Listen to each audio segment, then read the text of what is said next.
menurut ayat Quran dan hadis Nabi itu nanti ada bermacam-macam. Ada orang beriman itu yang dimasukkan surga. Ada orang beriman itu yang dimasukkan ke dalam surga. Ada orang beriman itu yang disebut penduduk surga. Kenapa lain-lain, Pak? Karena waktu di dunia amalannya juga lain-lain. Ada orang beriman yang masuk surga. Ini paling murah tiketnya. Mau masuk surga? Kata Nabi begini, ma min abdin qala la ilaha illallah thumma mata ala dhalik illa dakhalal jannah. Kalau seorang hamba sudah mengucap dua kalimat syahadat, dia yakin dengan kebenaran kalimat itu sampai matinya, orang itu akan masuk surga. Abi Dzar yang waktu itu diajak bicara heran, ya Rasul kok gampang betul? Iya, walaupun orang itu mencuri, iya, walaupun orang itu berzina, iya. Biar dia mencuri, biar dia berzina, kalau dia sudah mengucap dua kalimat syahadat, dia yakin dengan kebenaran kalimat itu sampai matinya, itu orang akan masuk surga. Jadi masuk surga cukup dua kalimat syahadat, yakin sampai mati, masuk surga. Itu perkara masuk. Tapi kalau pertanyaannya diterusin, masuknya kapan, Pak? Nah, ini lain lagi urusannya. Sebab ada yang masuknya itu langsung, ada yang mampir dulu. Di sana tempat cuma dua, kalau tidak surga, neraka. Mau ke surga tapi mampir dulu, yang mampirnya jelas di neraka. Kenapa? Dalam hadis qudsi ada riwayat, nanti itu di akhirat, setelah Allah selesai mengatur penduduk surga masuk surga, yang neraka masuk neraka, Allah berkata kepada malaikat Malik, malaikat Malik, labaik ya Allah, itu bajingan-bajingan tengik, manusia-manusia durjana yang waktu di dunia tidak mau sujud, jauh dari ulama, gemar melakukan yang munkarat dan maksiat, hidup di tengah masyarakat selalu jadi bibit keonaran, kufur, sudah masuk neraka semua. Sudah ya Allah. Nah, kalau sudah, coba sekarang kamu masuk, Malik. Saya, iya, masuk neraka. Mau apa ya Allah? Kata Allah, akhriju minan nar man kana fi qalbihi misqala habatin min khardalin min iman. Kau masuk neraka, cari di dalam neraka orang-orang yang ada imannya walaupun kecil sebesar biji zarah, angkat mereka keluar. Masuk malaikat Malik ke neraka, cari orang yang ada imannya, korek-korek. Ya repot, udah pada gosong. Yang ada imannya diangkat ke atas, yang ada imannya diangkat ke atas, lalu dimandikan di Nahrul Hayat, namanya sungai kehidupan di akhirat nanti. Cakep lagi rupanya, bersih lagi wajahnya, apel di hadapan Allah. Kata Allah, bagaimana mas? Kapok nggak sampean? Kapok ya Allah. Nah, kalau kapok, idhab fadkhulil jannah, pergi masuk surga sana. Berangkat mereka ke surga, ketemu sama teman-temannya yang udah sampai lebih dulu, yang nggak pakai mampir lagi. Terjadi dialog. Kata teman-temannya yang udah pada nyampe duluan, mas, iya, emang baru sampai? Saya baru sampai. Memang mampir di mana dulu mas? Kita sudah lama sampai di surga. Saudara buka surah Al-Muddatsir ayat 34-35. Ma salakakum fis saqar? Kenapa kamu mampir di neraka Saqar? Qalu lam naku minal musallin. Mereka menjawab, kami mampir di neraka Saqar mas, gara-gara dulunya kami waktu di dunia ndak pernah sholat. Ndak pernah sholat? Ndak pernah. Kan rumahnya dekat masjid, cuma dekat doang mas. Sholat mah enggak saya. Enggak pernah ngasih makan fakir miskin, enggak pernah hadir di majelis taklim, pendeknya enggak pernah melakukan kebajikan, maka saya pun mampir di neraka sakor. Untung betul saya punya iman mas sedikit. Waktu hidup di dunia dulu saya pernah mengucap 2 kalimat syahadat, sekali-kalinya waktu mau kawin. Masya Allah. Untung saja kawin, kalau nggak kawin polos.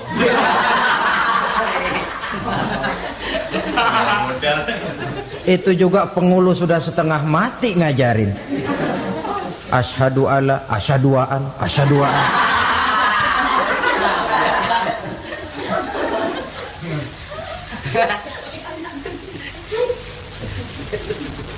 Ini namanya masuk surga, ada mampir dulu. Ada pula orang mukmin itu yang dimasukkan surga. Namanya dimasukkan kan terima beres. Saya masuk ke rumah, jalan sendiri, cari tempat sendiri. Saya dimasukkan ke dalam rumah, terima beres. Pokok ada di dalam, itu dimasukkan namanya. Nggak pakai mampir. Tapi tentu tiketnya lebih mahal ketimbang yang pertama tadi. Apa kata Allah? Innal ladzina amanu wa amilus salihat la ukaffiranna anhum sayyi'atihim wa la udkhilannahum jannah.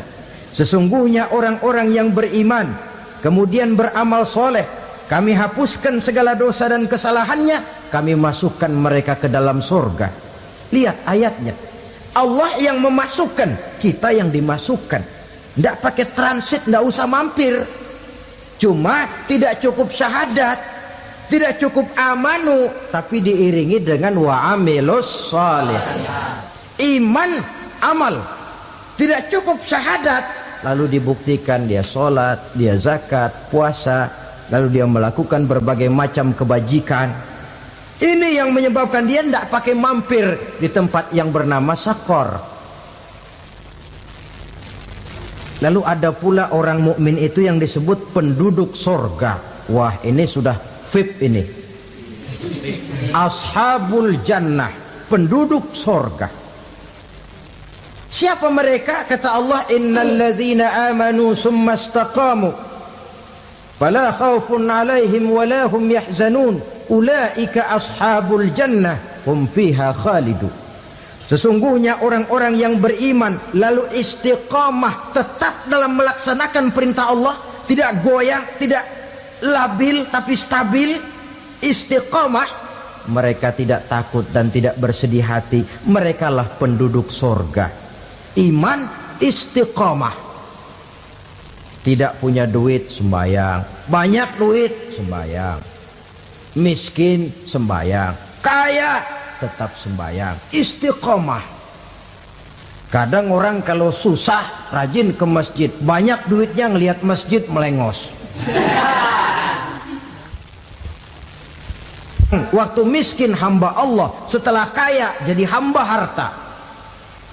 Bergeser, tidak ada nilai istiqomahnya.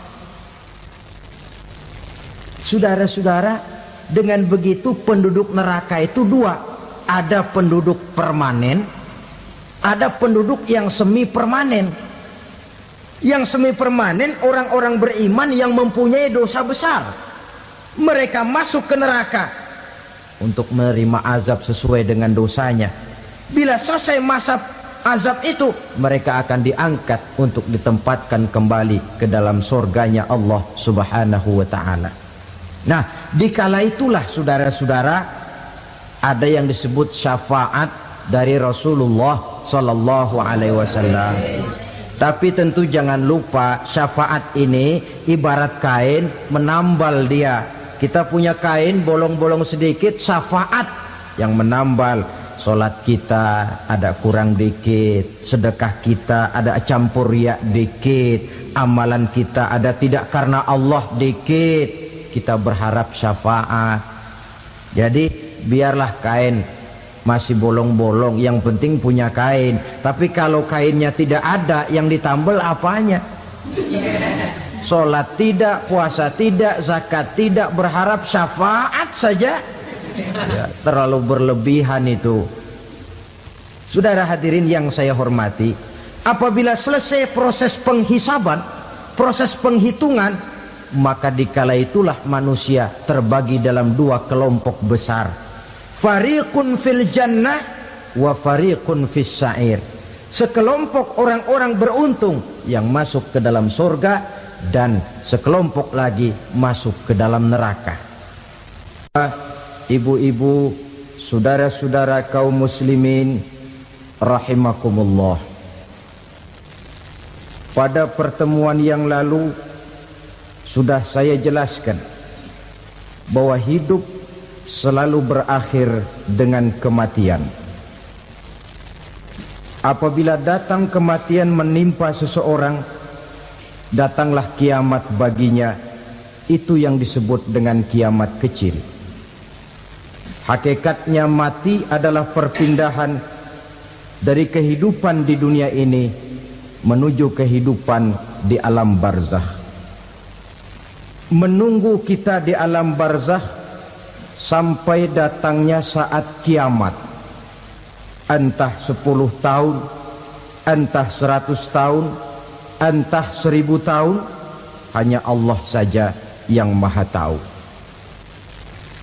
Adapun orang-orang beriman yang melakukan amal kebajikan dalam kehidupan di dunia ini, masa penantian yang lama di alam barzakh buat mereka sebentar saja. Tetapi bagi orang-orang kafir yang ingkar, yang tidak beriman kepada Allah, yang hidup di dunia cuma menumpuk-numpuk dosa, tentu penantian di alam barzakh akan merupakan waktu yang sangat lama. Bukankah dalam kehidupan kita waktu itu memang relatif?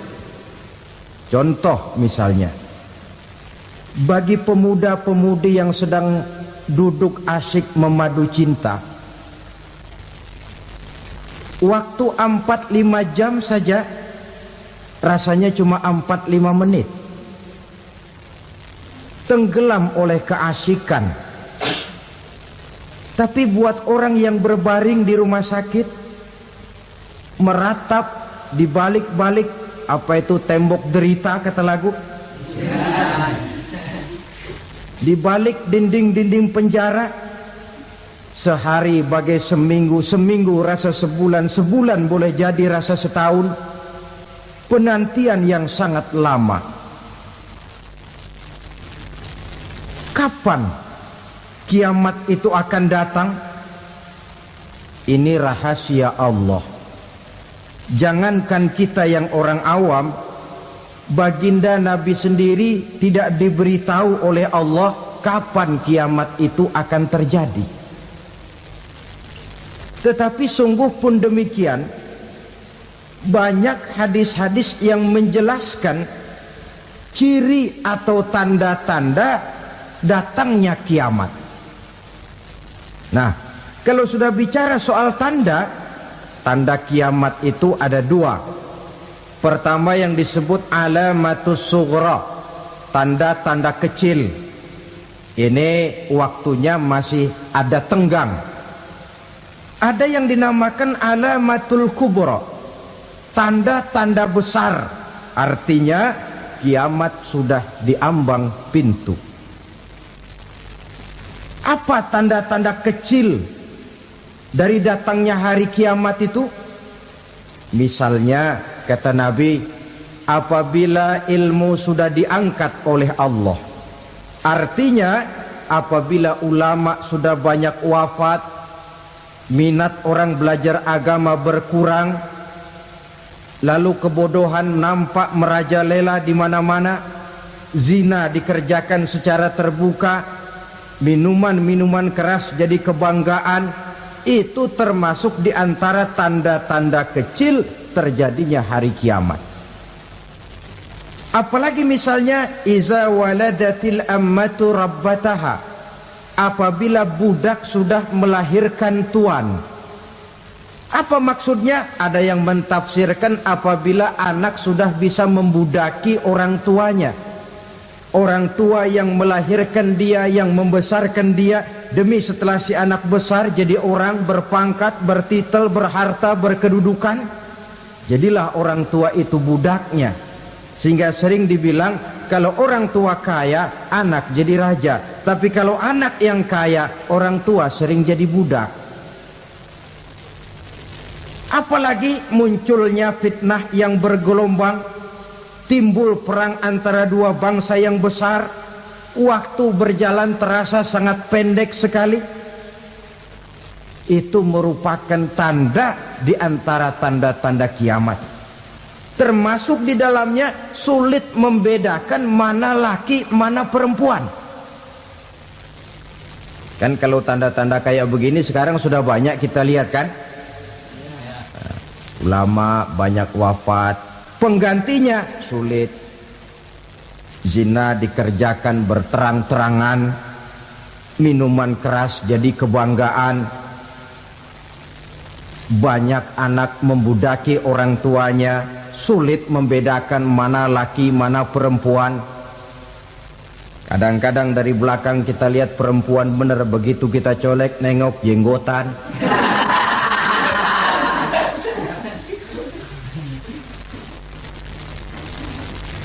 Ini termasuk tanda-tanda kecil. Masih ada tenggang sampai akan terjadinya kiamat itu. Nah, yang dimaksud dengan tanda-tanda besar, ini tanda besar artinya kiamat sudah diambang pintu. Pertama, matahari terbit dari sebelah barat. Apabila matahari sudah terbit dari arah sebelah barat, tertutuplah sudah pintu taubat. Bersabda Nabi kita, la taqumus sa'atu hatta tatlu'a syamsu min maghribiha.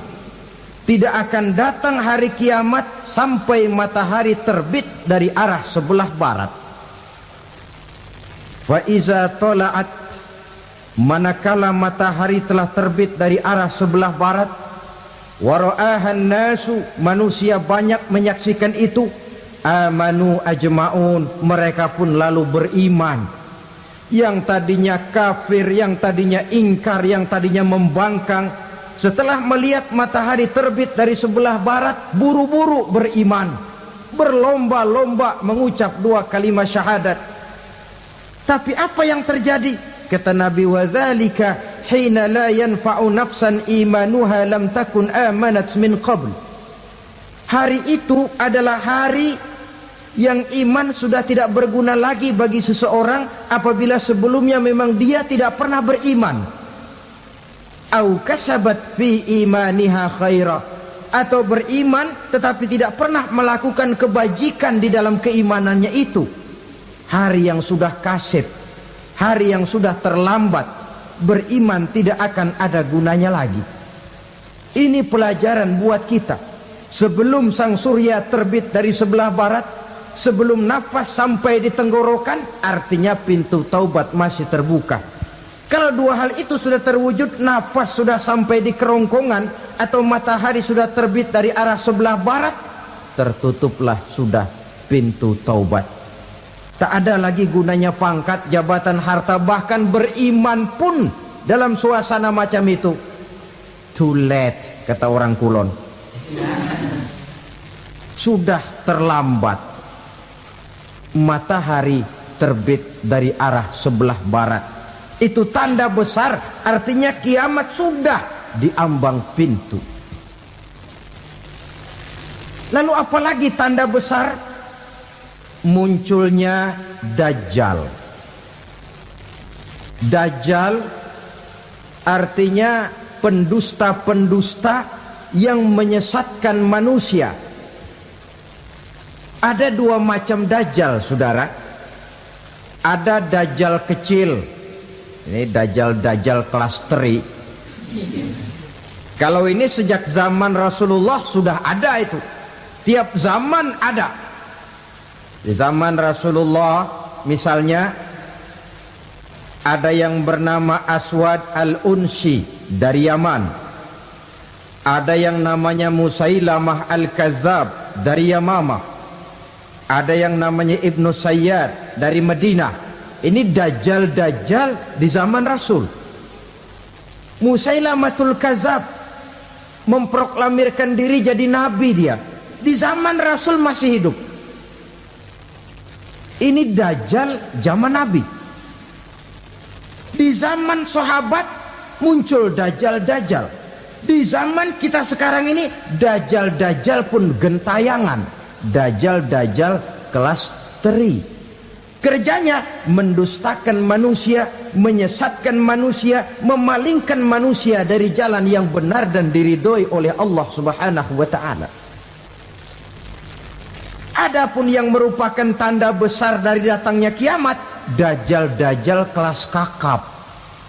Pembohong-pembohong besar yang menyesatkan masyarakat manusia berpaling dari jalan Allah mengikuti jalan mereka.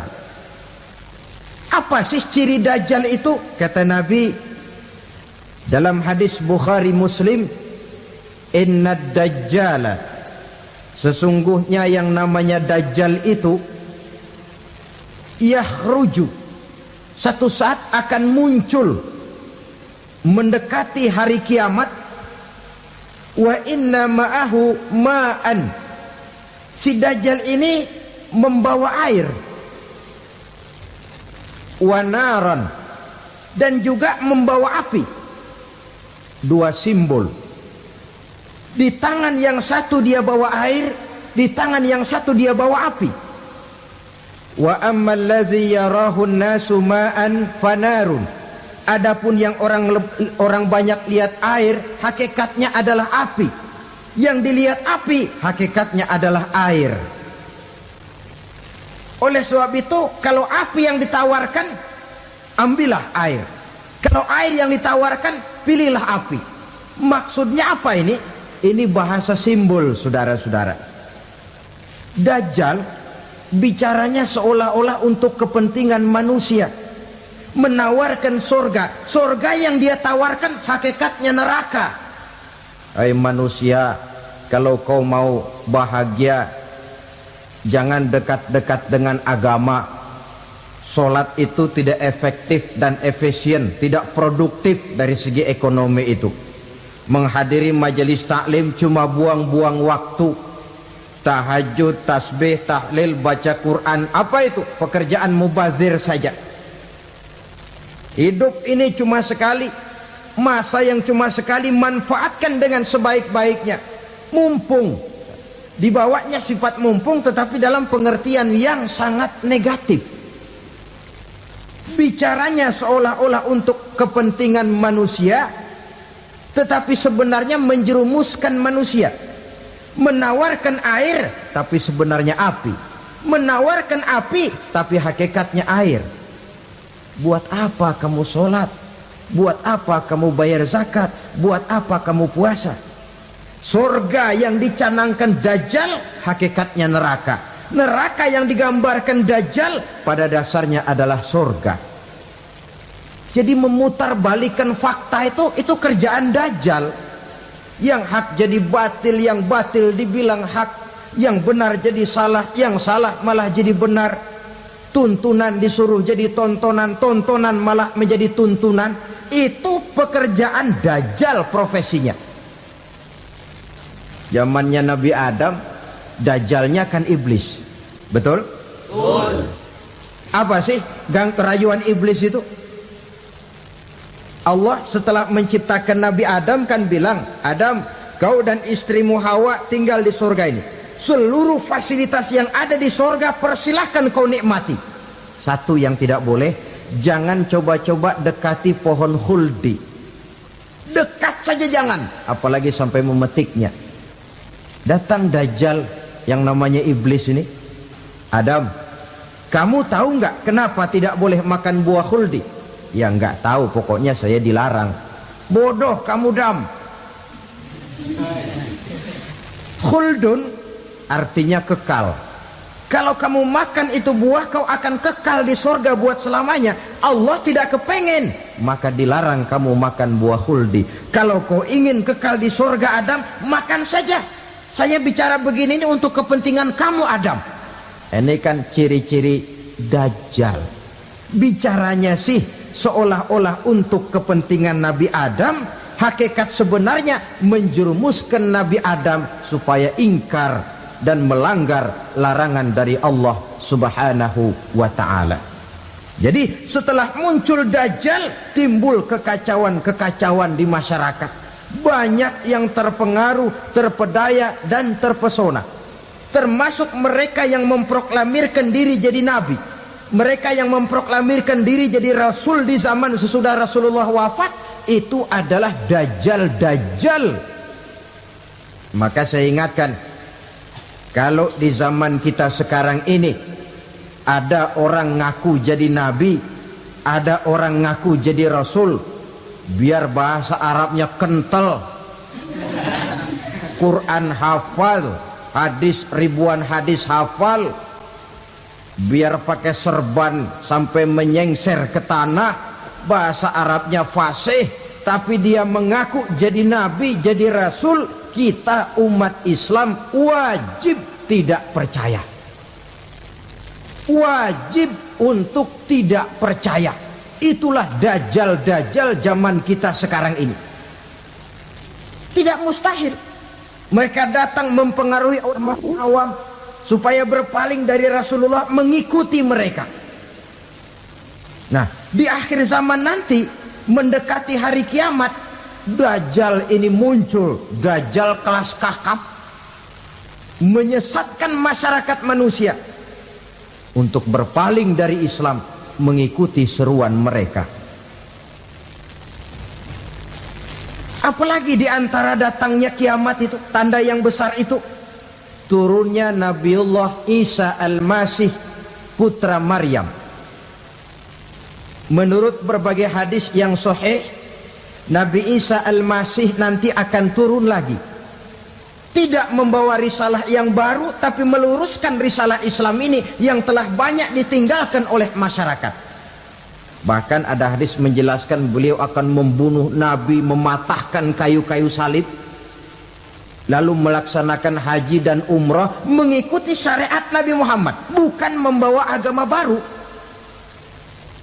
Menjadi semacam mujaddid, reformer, menyelamatkan manusia dari bisikan Dajjal. Bahkan ada riwayat yang menjelaskan bahwa Nabi Isa berhasil mengalahkan Dajjal, mengembalikan masyarakat manusia kembali kepada ajaran Islam yang datang dari Allah, dibawa oleh Rasulullah Sallallahu Alaihi Wasallam.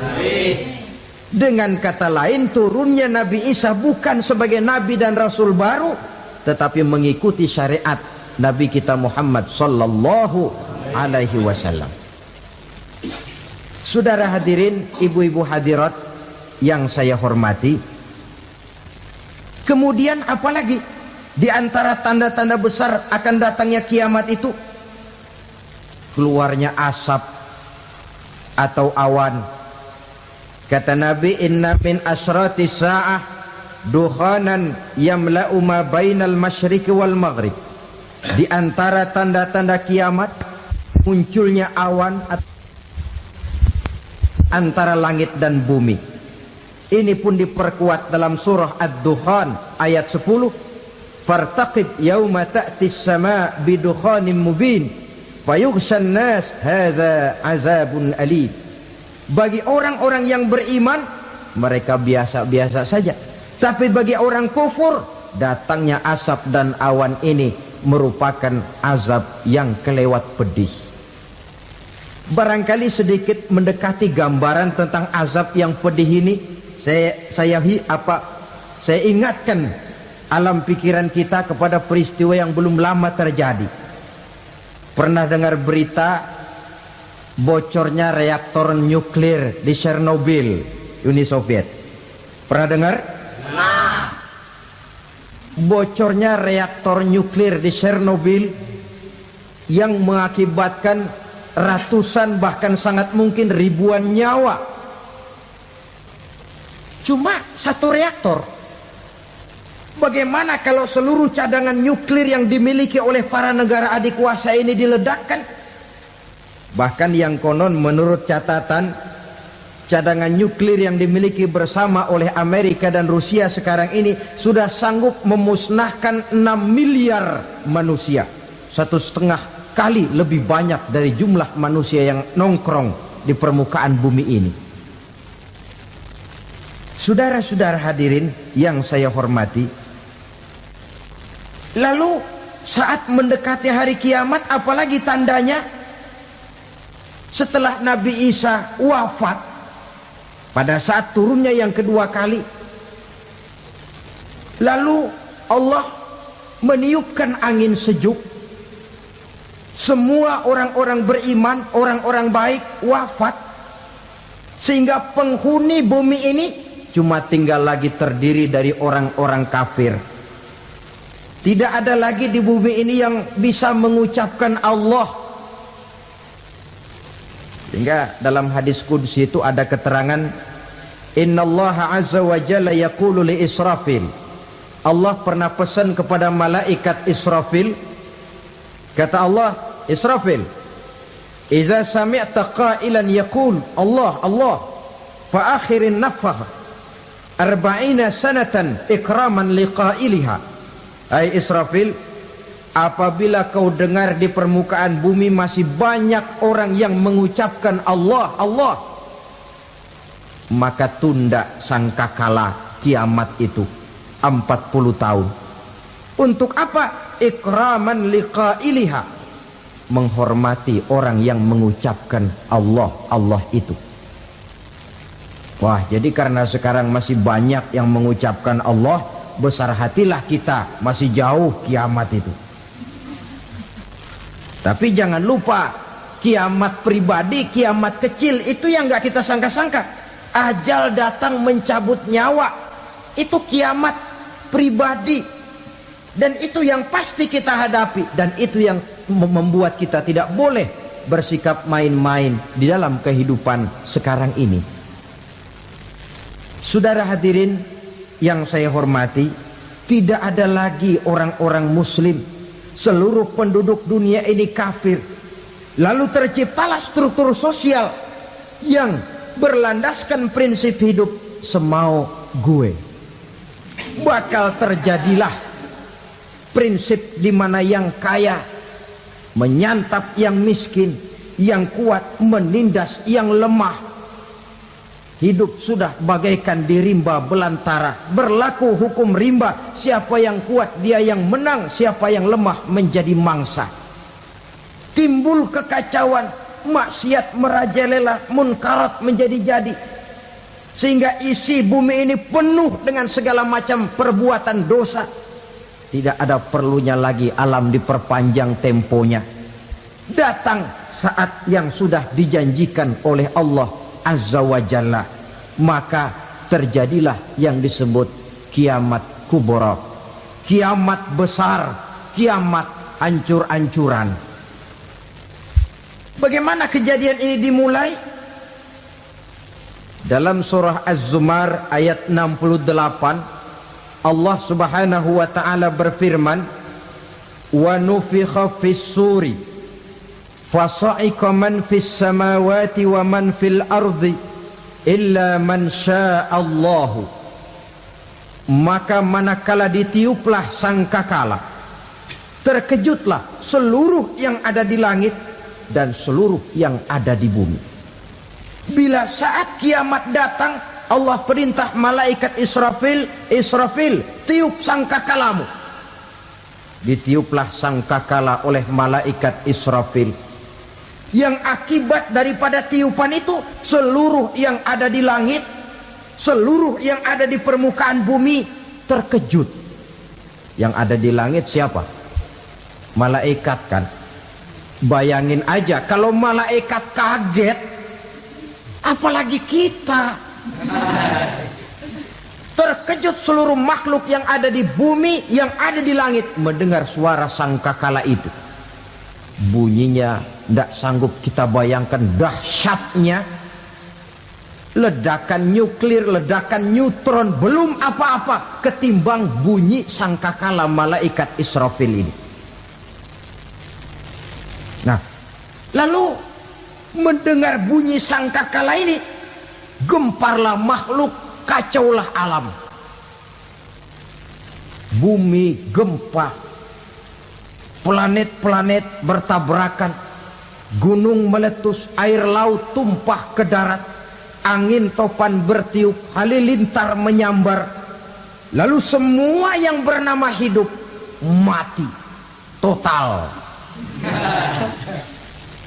Mati bareng tanpa persiapan. La haula wala quwata illa billah. Saya kadang-kadang dalam tafakur bermohon, ya Allah, mudah-mudahan saya enggak nemuin kiamat beneran. Ngeri. Tidak bisa kita bayangkan macam apa suasana seperti itu. Allah saja banyak memberikan gambaran, misalnya Al-Qari'ah, wa mal qari'ah, wa ma adraka mal qari'ah. Kejadian yang menggemparkan. Tahukah kamu apa kejadian yang menggemparkan itu? Yauma yakunun nasu kal farasil mabsus wa takunul jibalu kal ihnil manfus. Pada saat itu manusia berterbangan bagai kupu-kupu, gunung berterbangan seperti kapas ditiup angin. Gunung saja macam kapas, konon lagi manusia. Kematian total, mulai semut sampai gajah mati, jin mati, iblis mati, malaikat mati. Malaikat saja mati. Saudara hadirin yang saya hormati, kematian total yang tanpa persiapan. Orang bilang, Pak, kalau mati bareng begitu yang repot malaikat maut dong ya. Cabut sana, cabut sini. Itu kalau menurut logika kita, mestinya begitu menurut logika. Tapi logika juga yang nggak perlu serepot itu. Sebab untuk mematikan listrik di wilayah DKI, di wilayah Jakarta, nggak perlu tiap rumah didatengin, matiin, ya lama. Cukup dari kantor pusatnya saja PLN tekan satu tombol, gelaplah seluruh Jakarta. Saudara hadirin yang saya hormati, kematian total. Lalu setelah kematian total, planet-planet juga mati, dalam arti tidak bergerak dan beredar. Angin mati, dalam arti tidak bertiup. Air mati, dalam arti tidak ada riak gelombang. Pokoknya semua mati. Kullu nafsin za'iqatul maut. Semua yang bernafas mati. Dalam ayat lain, kullu man 'alaiha fan. Semua yang ada di permukaan bumi fana. Yang kekal cuma Allah Subhanahu wa ta'ala. Yang paling belakang mati, malaikat maut dan malaikat Israfil. Tapi mati juga sesuai dengan janji Allah. 10 lamanya. Tidak dijelaskan oleh Abi Hurairah 40 jam, apa 40 hari, apa 40 tahun. Hadis-hadis cuma menyebutkan 40 saja. Sunyi alam, yang tinggal cuma Allah saja lagi. Ketika itu Allah berseru-seru, katanya, limanil mulkul yauma. Siapa para penguasa hari ini? Mana itu raja-raja dan penguasa yang dulu mengaku jadi Tuhan? Fir'aun. Mana Fir'aun sekarang? Yang dulu jadi raja, merasa berhasil, sombong, lalu tidak mau turun-turun dari kekuasaannya, sampai kepada puncak kekurang ajarannya mengangkat diri jadi Tuhan. Mana itu Fir'aun? Namrus. Mana sekarang Namrus? La ilaha illa ana. Ternyata tidak ada Tuhan lain selain daripada aku, kata Allah. Proses kemudian, saudara-saudara, turunlah hujan dari langit. 40 lamanya hujan itu. Tidak jelas juga 40 jam apa 40 hari. Setelah air turun membasahi, datanglah tiupan sangkakala yang kedua. Semua yang bernama mati bangkit dari kuburnya masing-masing. Ini yang disebut Yaumul Ba'thi, hari kebangkitan. Allahu Akbar. Pada saat kita bangkit dari kubur kita masing-masing, kumpul di padang mahsyar namanya. Bayangin aja, saya sendiri nggak sanggup bayangin.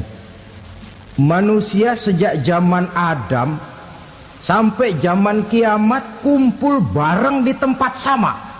Berapa banyaknya itu?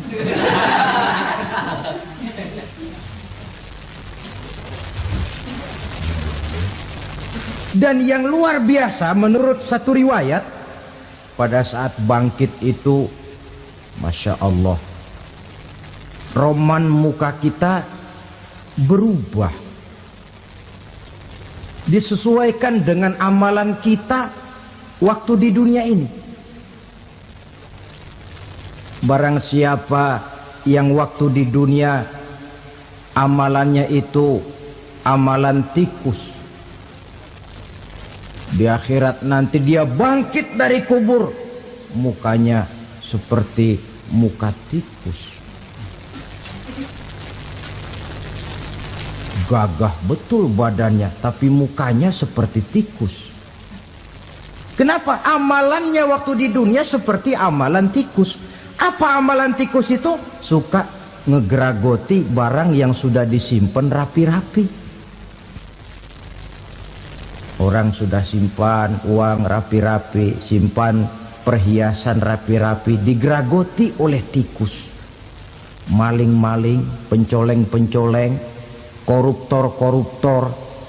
Itu nanti di akhirat nanti kita lihat mukanya seperti muka tikus. Oh ini waktu di dunia suka nyolong, mukanya seperti muka tikus. Barang siapa yang waktu di dunia ini amalannya itu amalan macan, dia akan bangkit nanti mukanya seperti muka macan. Apa amalan macan? Macan itu amalannya menang-menangan. Orang yang mau menang saja nggak mau mengalah. Coba lihat di hutan, kenal hutan nggak? Di hutan, raja hutan di mana-mana pasti macan. Betul kan? Betul. Padahal hutan belum pernah bikin pemilihan umum. Tapi macan tidak peduli ada pemilihan umum apa tidak, pokok saya raja. Sebab apa? Macan jadi raja itu bukan karena benar, tapi karena kuat jadi raja. Setelah dia jadi raja, rakyat hutan yang mesti dilindungi malah dimakan oleh raja macan. Kambing rakyat hutan dimakan oleh macan. Ayam rakyat hutan dimakan oleh macan. Itu nanti kita lihat di akhirat itu mukanya seperti muka macan, gagah betul. Lalu barang siapa yang di dunia ini amalannya itu seperti amalan anjing, nanti dia punya muka seperti muka anjing. Apa amalan anjing? Pertama, anjing itu kalau disuruh jaga rumah, dia tidak bisa membedakan mana maling, mana tamu. Biar yang datang maling, kalau bawa tulang, anjing kalem. Yang kedua, anjing itu akan setia kepada siapa saja yang memberinya roti. Siapa yang memberinya roti, itulah majikannya. Apa kata majikannya, pasti dia laksanakan. Soal benar atau salah, dia tidak peduli. Setelah anjing dapat roti, dia tidak punya pilihan lain kecuali bilang, abdi mah kumaha juragan wae ayeuna mah.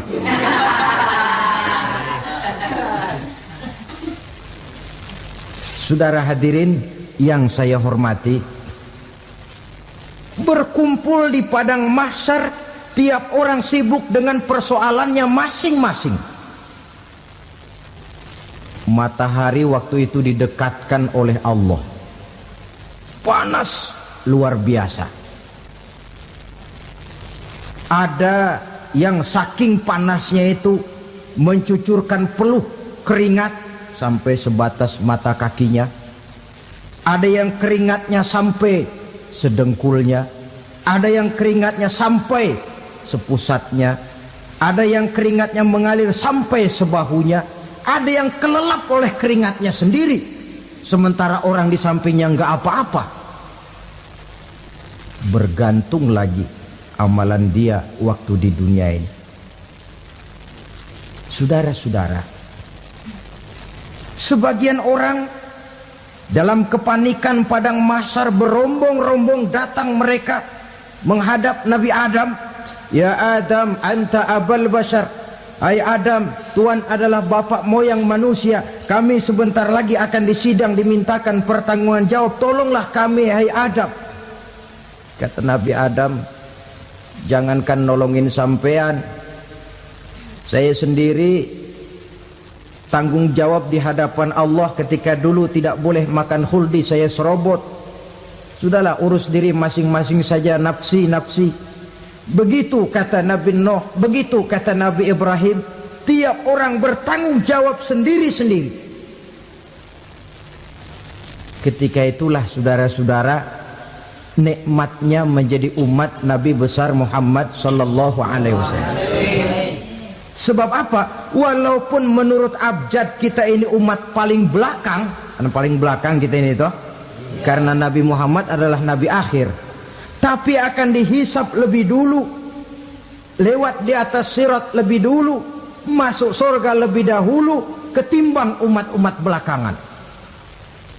Ketika Rasul mendekati ajal, beliau tanyakan itu kepada malaikat Jibril. Malaikat Jibril berkata, Muhammad jangan khawatir, Allah sudah berjanji, inni haramtul jannata ala sairil anbiya hatta tadkhulaha anta wa haramtuha ala sairil umami hatta tadkhulaha ummatuka. Surga aku haramkan buat seluruh nabi kecuali kalau engkau Muhammad sudah masuk ke dalamnya, dan surga aku haramkan buat seluruh umat kecuali kalau umatmu Muhammad sudah masuk ke dalamnya. Logikanya, walaupun menurut abjad kita umat paling belakang, bakal dihisap paling dulu, lewat di atas sirat paling dulu, masuk surga paling dulu, kalau mampir ke neraka juga paling dulu. Ya resiko. Jangan mau enaknya aja paling dulu. Saudara hadirin yang saya hormati, setelah masa kebangkitan itu jangan dikira begitu bangkit langsung diperiksa. Masih menunggu menanti ribuan tahun perhitungan padang mahsyar untuk sampai kepada proses yang disebut yaumul hisab, hari perhitungan. Seorang demi seorang bakal dipanggil. Bayangkan saja, kita se-RT saja di absen, kadang-kadang perlu waktu lama. Ini manusia sejak zaman Nabi Adam sampai datang hari kiamat, satu demi satu disidang di hadapan Qadhi Rabbul Jalil. Status sosial copot sudah waktu itu. Yang pernah jadi hartawan di situ tidak lagi kelihatan kehartawanannya. Yang pernah jadi jenderal tidak lagi dipanggil jenderalnya. Yang ustadz tidak lagi dipanggil al-mukarramnya. Seluruh status sosial selesai.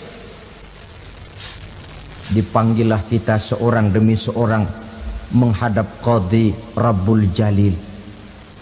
Bagaimana proses penghisaban itu? Pertama, proses tanya jawab. Di antaranya ada hadis menyatakan, lan tazula qadama 'abdin yaumal qiyamah hatta yus'ala an arba'i khisalin. Besok di hari kiamat tidak akan bergeser telapak kaki seorang hamba sampai dia ditanya lebih dulu tentang 4 persoalan. Tentang ilmunya, kemana ilmu itu diamalkan. Tentang umurnya, di mana umur itu dihabiskan. Tentang masa mudanya, kemana masa muda itu dipakai. tentang hartanya, dari mana harta itu didapat dan kemana harta itu dibelanjakan. Ini termasuk proses tanya jawab. Jadi kalau istilah pengadilan dunia, nama Fulan bin Fulan. Kamu waktu di dunia diberikan umur panjang untuk apa? Pernah mengalami masa muda, kemana kau habiskan masa remajamu? Kau diamanahkan ilmu, dengan apa ilmumu kau amalkan? Kau diberikan harta, dari mana harta kau dapat, kemana kau belanjakan? Tak seorang pun yang bisa mungkir. Sebab apa? Dikala itu yang menjadi saksi bukan orang. Yang menjadi saksi adalah seluruh anggota badan kita. Tangan bicara, kaki jadi saksi terhadap seluruh amalan yang pernah kita kerjakan pada saat kehidupan di alam dunia ini. Selesai proses tanya jawab, lalu diperlihatkan buku catatan kita waktu hidup di dunia ini. Jangan lupa Allah itu menyiapkan 2 superkomputer kepada kita. Sebelah ditempelin sebelah kanan, yang sebelah tempelin di sebelah kiri. Komputer itu namanya Raqib dan Atid. 2 malaikat yang apabila baik kita lakukan, refleks saja akan menulis kebajikan kita. Jahat kita kerjakan akan tertulis. Catatan itu nanti diperlihatkan kepada kita. Waduh, alangkah malunya pada saat diperlihatkan catatan kita, buku rapot kita merah melulu. Barangkali diperiksa sambil diomelin, brengsek lo. Buku merah melulu begini, bagaimana waktu hidup di dunia? Tidak cukup diperlihatkan buku catatan kehidupan, rekaman kehidupan. Rekaman kehidupan kita secara utuh sejak terlahir sampai ajal datang merenggut nyawa. Barangkali mirip dengan video sekarang ini, di mana terekam dengan baik seluruh kegiatan kita, sejak yang sekecil-kecilnya sampai kepada yang sebesar-besarnya. Untuk kemudian kita pun menerima balasan. In khairan fa khairun wa in syarran fa syarrun. Kalau baik ya baik balasannya, kalau jahat ya jahat juga balasannya. Catatan-catatan kita diberikan. Kalau banyak kebajikannya diberikan di tangan kanan dengan cara yang halus. Kalau banyak kejahatannya diberikan dari sebelah kiri atau dilempar dari belakang. Itulah sebabnya sejak di dunia ini kita sudah mohon kepada Allah. Ketika berwudu membasuh tangan kanan, apa kita bilang? Allahumma a'tini kitabi biyamini wa hasibni hisaban yasira. Ya Allah, berikan saya kitab di tangan kanan, dan kalau saya memang perlu dihisap, hisaplah saya yang seringan-ringannya. Tangan kiri berlindung kita kepada Allah, jangan sampai diberikan kitab di tangan kiri atau dari arah sebelah belakang. Wa a'udzubika an tu'tiya kitabi bishimali aw min wara'i zuhri, dari arah sebelah belakang. Na'udzubillah min dzalik.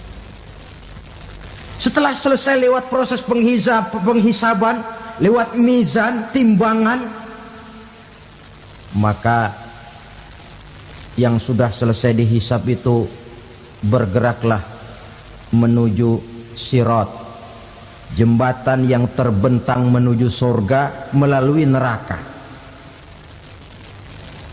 Saudara-saudara, panjangnya perjalanan sirat itu memakan waktu ratusan tahun. Tetapi orang yang lewat di atas sirat pun macam-macam, bergantung amalannya ketika di dunia ini. Ada yang lewat di atas sirat itu kalbarkil khatib, seperti kilat yang menyambar, lep, sudah sampai dia di surga. Cepat bukan main. Ada yang lewat di atas sirat itu seperti orang lari-lari. Ada yang lewat di atas sirat itu seperti orang jalan biasa. Ada yang sambil merangkak, ada yang sambil ngesor, ada yang sambil gelayutan, ada yang selamat sampai ke ujung ke surga, ada yang tergelincir jatuh masuk ke dalam neraka, bergantung amalannya dalam kehidupan di dunia sekarang ini. Tiap kita akan melewati yang namanya sirat ini. Saudara-saudara kaum muslimin yang saya hormati,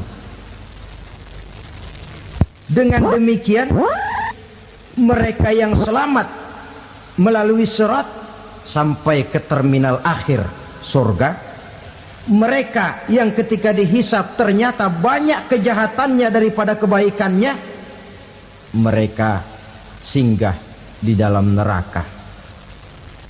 Nah, adapun orang-orang yang beriman menurut ayat Quran dan hadis Nabi itu nanti ada bermacam-macam. Ada orang beriman itu yang dimasukkan surga. Ada orang beriman itu yang dimasukkan ke dalam surga. Ada orang beriman itu yang disebut penduduk surga.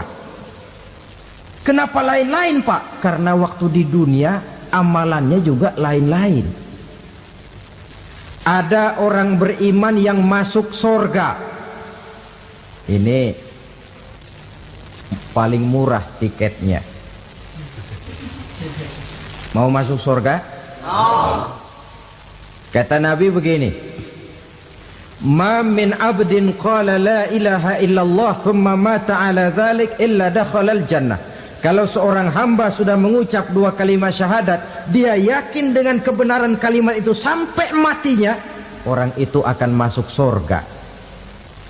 Abi Dzar yang waktu itu diajak bicara heran, ya Rasul kok gampang betul? Iya, walaupun orang itu mencuri, iya, walaupun orang itu berzina, iya, biar dia mencuri, biar dia berzina, kalau dia sudah mengucap dua kalimat syahadat, dia yakin dengan kebenaran kalimat itu sampai matinya, itu orang akan masuk surga. Jadi masuk surga cukup dua kalimat syahadat, yakin sampai mati, masuk surga. Itu perkara masuk. Tapi kalau pertanyaannya diterusin, masuknya kapan, Pak? Nah, ini lain lagi urusannya. Sebab ada yang masuknya itu langsung, ada yang mampir dulu. Di sana tempat cuma dua, kalau tidak surga, neraka. Mau ke surga tapi mampir dulu, yang mampirnya jelas di neraka. Kenapa? Dalam hadis qudsi ada riwayat, nanti itu di akhirat, setelah Allah selesai mengatur penduduk surga masuk surga, yang neraka masuk neraka, Allah berkata kepada malaikat Malik, malaikat Malik, labaik ya Allah, itu bajingan-bajingan tengik, manusia-manusia durjana yang waktu di dunia tidak mau sujud, jauh dari ulama, gemar melakukan yang munkarat dan maksiat, hidup di tengah masyarakat selalu jadi bibit keonaran, kufur, sudah masuk neraka semua. Sudah ya Allah. Nah, kalau sudah, coba sekarang kamu masuk, Malik. Saya, iya, masuk neraka. Mau apa ya Allah? Kata Allah, akhriju minan nar man kana fi qalbihi misqala habatin min khardalin min iman. Kau masuk neraka, cari di dalam neraka orang-orang yang ada imannya walaupun kecil sebesar biji zarah, angkat mereka keluar. Masuk malaikat Malik ke neraka, cari orang yang ada imannya, korek-korek. Ya repot, udah pada gosong.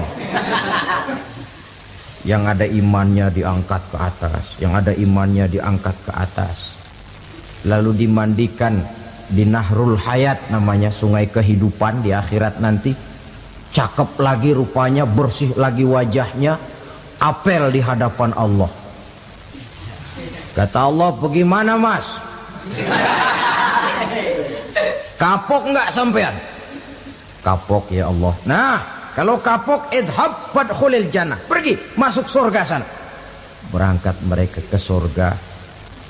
ketemu sama teman-temannya yang udah sampai lebih dulu, yang nggak pakai mampir lagi. Terjadi dialog. Kata teman-temannya yang udah pada nyampe duluan, "Mas, iya, emang baru sampai?" "Oh, saya baru sampai." "Memang mampir di mana dulu, Mas? Kita sudah lama sampai di surga." Saudara buka surah Al-Muddatsir ayat 34-35. "Masalakakum fis saqar?" Kenapa kamu mampir di neraka Saqar? Qalu lam naku minal musallin.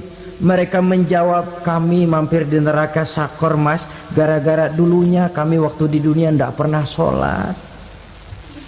Tidak pernah sholat? Tidak pernah. Kan rumahnya dekat masjid. Cuma dekat doang, Mas. Sholat mah enggak saya.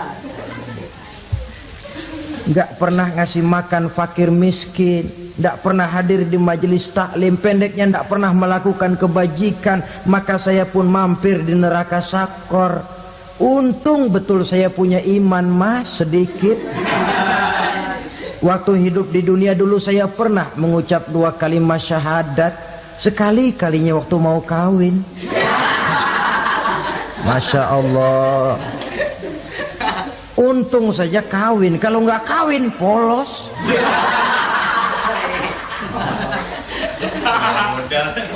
Itu juga pengulu sudah setengah mati ngajarin. Asyhadu alla, asyaduaan, asyaduaan.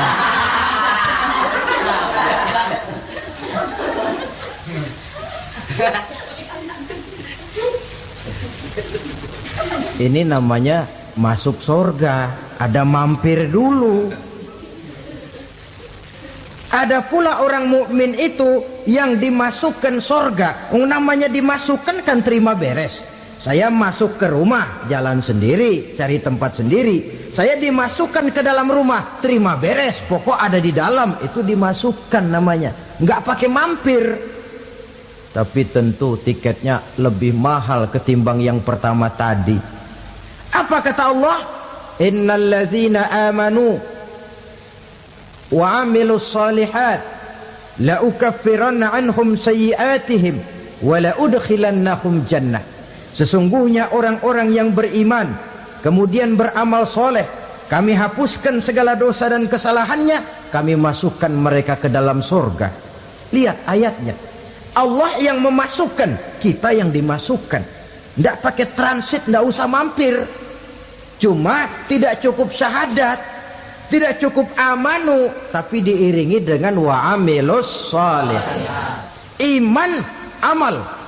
Tidak cukup syahadat, lalu dibuktikan dia sholat, dia zakat, puasa, lalu dia melakukan berbagai macam kebajikan. Ini yang menyebabkan dia tidak pakai mampir di tempat yang bernama Saqar. Lalu ada pula orang mukmin itu yang disebut penduduk sorga.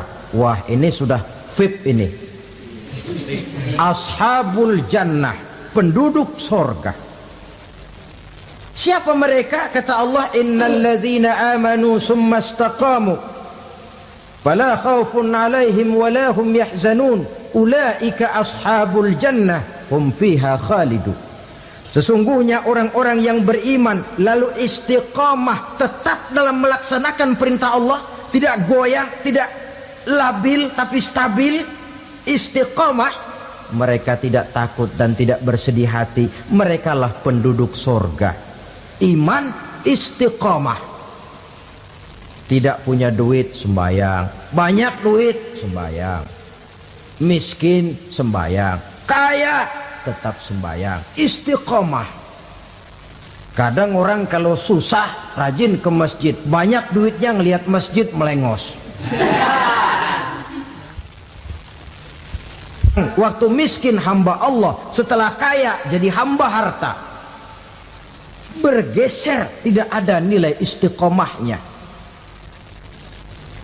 Saudara-saudara, dengan begitu penduduk neraka itu dua. Ada penduduk permanen, ada penduduk yang semi permanen. Yang semi permanen orang-orang beriman yang mempunyai dosa besar. Mereka masuk ke neraka untuk menerima azab sesuai dengan dosanya. Bila selesai masa azab itu, mereka akan diangkat untuk ditempatkan kembali ke dalam surganya Allah Subhanahu wa ta'ala. Nah, dikala itulah saudara-saudara, ada yang disebut syafaat dari Rasulullah Sallallahu Alaihi Wasallam. Tapi tentu jangan lupa, syafaat ini ibarat kain menambal dia. Kita punya kain bolong-bolong sedikit, syafaat yang menambal. Solat kita ada kurang dikit, sedekah kita ada campur riak dikit, amalan kita ada tidak karena Allah dikit, kita berharap syafaat. Jadi biarlah kain masih bolong-bolong, yang penting punya kain. Tapi kalau kainnya tidak ada, yang ditambal apanya? Solat tidak, puasa tidak, zakat tidak, berharap syafaat saja. Ya, terlalu berlebihan itu. Saudara hadirin yang saya hormati, apabila selesai proses penghisaban, proses penghitungan, maka dikala itulah manusia terbagi dalam dua kelompok besar. Fariqun fil jannah wa fariqun fis sa'ir. Sekelompok orang-orang beruntung yang masuk ke dalam surga, dan sekelompok lagi masuk ke dalam neraka. 7 macam perkara yang merusak akidah dan keimanan, merusak amal perbuatan yang sudah kita kerjakan, merusak sendi-sendi kehidupan sosial, pendek kata merusak segala hal di dalam kehidupan kita. Jauhilah olehmu 7 macam perkara yang merusak. Yang pertama, asyirku billah, menyekutukan Allah Subhanahu wa ta'ala. Agama dimulai dari keyakinan, maka kehancuran agama selalu dimulai dari kehancuran keyakinan, iman atau akidah yang dimiliki oleh seseorang. Dan untuk menghancurkan nilai-nilai iman yang kita miliki ini, orang rasanya tidak akan menghantam kita dengan peluru kendali. Orang tidak akan mengirimkan nuklir ke sini. Orang tidak juga akan mengirimkan satuan militernya ke sini. Untuk menghancurkan nilai-nilai iman, dibanjiri kita dengan paham-paham yang merusak dan mendangkalkan akidah. Baik ia bernama materialisme, baik ia bernama sekularisme, baik ia bernama banjirnya maksiat dan munkarat, baik ia bernama banjirnya peradaban dan kebudayaan yang menghancurkan moral daripada anak-anak kita, sedikit demi sedikit melenturkan dan melunturkan nilai-nilai keimanan kita, untuk kemudian pada waktunya nilai iman itu akan bertukar dan berganti menjadi nilai syirik kepada Allah Subhanahu wa ta'ala. Atau pada sisi lain, menjadikan yang selain Allah sebagai tujuan akhir daripada kehidupan kita. Sedangkan kita sama-sama maklum bahwa di dalam pandangan agama Islam, dosa yang tidak berampun, dosa yang terbesar, termasuk dalam kategori bapak moyangnya dosa, tidak lain adalah syirik, yakni menyekutukan Allah Subhanahu wa ta'ala. Pola penghancuran iman ini memang berstrategi. Ditawarkan kita kepada paham materialisme, paham kebendaan, di mana otak menempati urutan sebagai ranking pertama, Tuhan jatuh pada urutan kedua.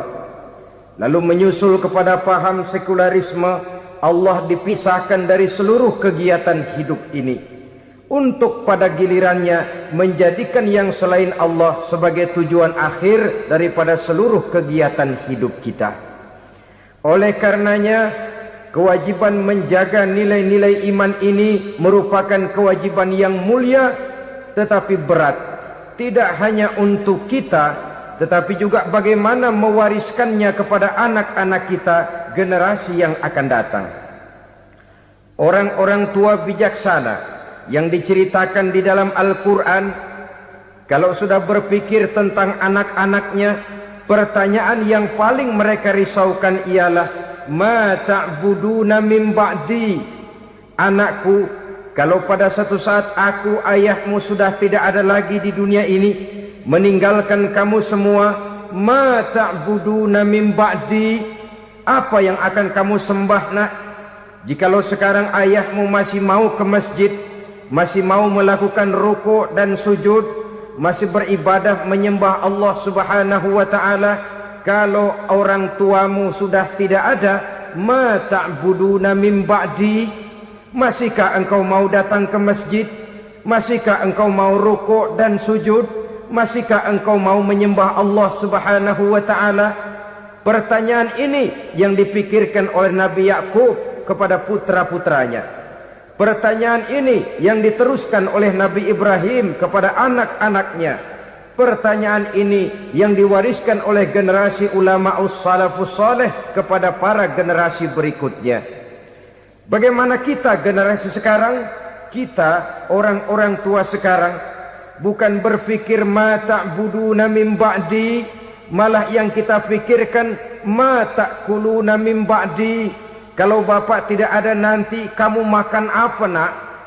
Perkara kamu nyembah apa, urusan nomor 18. Yang penting kamu nanti hidup bisa makan nak. Maka kita sibuk mewariskan harta kepada anak-anak kita. Kita sibuk mewariskan kebun dan tanah kepada anak-anak kita.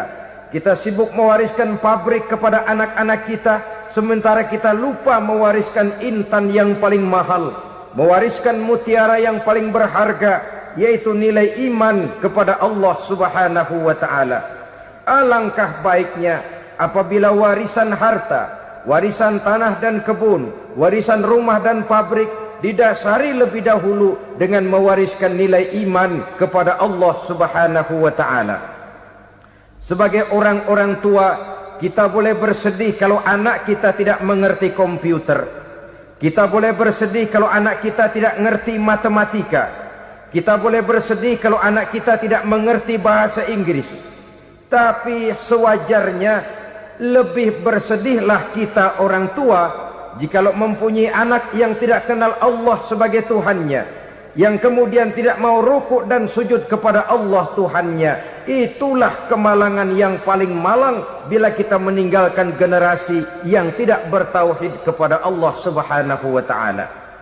Betapapun anak kita tidak ngerti komputer, saudara, paling-paling kerugiannya cuma kerugian dunia. Masuk dia ke alam barzakh, munkar nakir tidak akan sempat tanya kau belajar komputer apa tidak. Kumpul dia di padang mahsyar, malaikat juga tidak akan tanya matematikamu nilainya berapa. Yang ditanya kau kenal Allah, kau rukuk dan sujud kepadanya, kau pernah datang ke masjid. Oleh karena itu sekali lagi, menjaga nilai iman tidak hanya untuk kita, tetapi juga mewariskannya kepada anak-anak kita, generasi yang akan datang.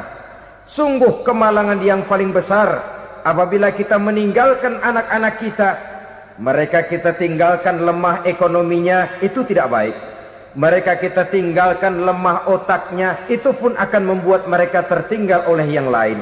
Tapi yang paling celaka, jikalau kita tinggalkan mereka dalam kondisi lemah imannya, rapuh akidahnya, tidak baik dan tidak betul keyakinan hidupnya. Oleh karena itu Nabi berpesan, jauhilah 7 perkara yang merusak. Yang pertama, syirik kepada Allah Subhanahu wa ta'ala. Menyekutukan Allah baik dalam ucapan, dalam keyakinan, ataupun dalam perbuatan. Ini perkara pertama yang termasuk 7 perusak besar di dalam kehidupan.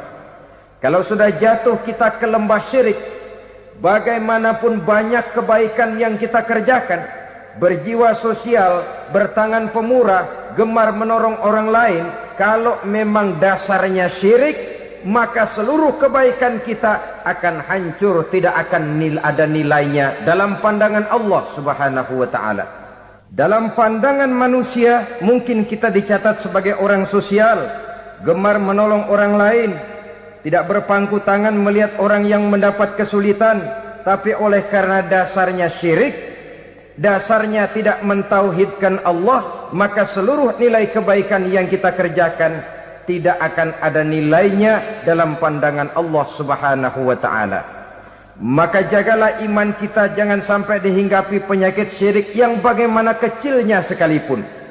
Sekali lagi, baik syirik dalam bentuk ucapan, syirik dalam bentuk keyakinan, sampai kepada syirik dalam bentuk perbuatan, kita berhindar kepada sifat-sifat yang sedemikian itu. Karena apa? Dalam satu ayat Quran Allah Subhanahu wa taala menjelaskan, innallaha la yaghfiru ayyushraka bih wa yaghfiru ma duna dzalika liman yasha.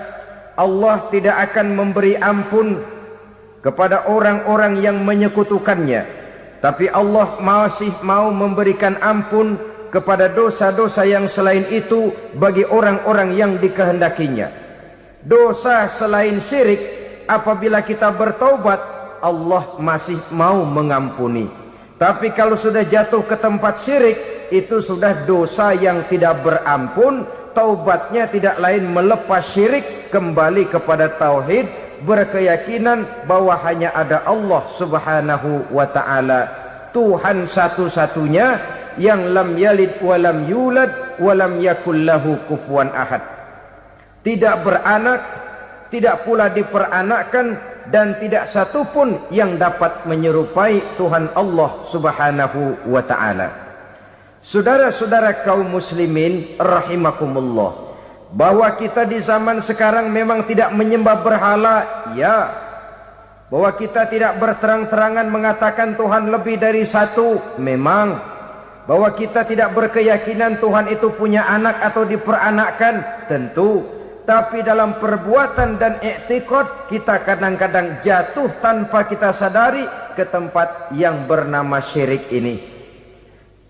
Oleh karenanya, di zaman di mana teknologi makin canggih, di mana kemajuan